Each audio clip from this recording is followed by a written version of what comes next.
Tena lasa saina be anao zany. Fa ina no mahavarimbarinanao ohatr'izao. Fa naninenanao angany natory taty amiko. Tsisy naninenana vita. Fa izay vita dia vita. Fa izay toy ihany no asa. Miala tsiny aho tamin'ny fihetsika nataoko taminao e. Ohatra somary nanenina kely indray aho.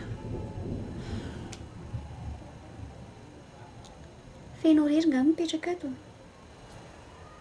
Ie, za rery no mipetraka ato. Efa manambady ve ianao? Fa inona daholo ny dikan'izany fanontaniana izany e. Manambady ve aho tsy ho hitanao ato e.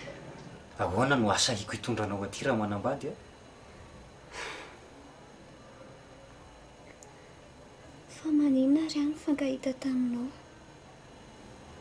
Fa naninona tokoa tsika no nifankahita? Dia raha pito izany ianao no ody. Ve tsy maintsy mody ah.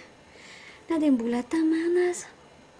Misy fetrany ihany mantsy nijanonako ato amin'ity trano fandraisam-bahiny ity. Tsy trano fandraisam-bahiny izany antoka, fa tranoko.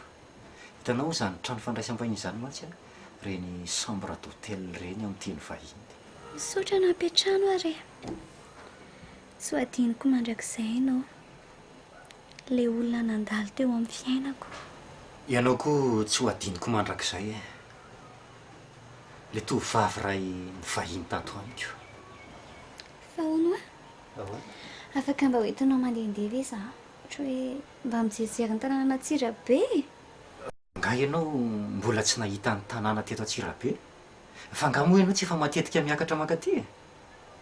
Efa mandehandeha aty matetika ihany fa tsy avelan'ilay anadahako mandehandeha. Ka na mankaty matetika aza tsy mahita tanàna mihitsy. Fa maninona ianao tsy avelan'ny mandehandeha? Mampatitra ho no mandehandeha.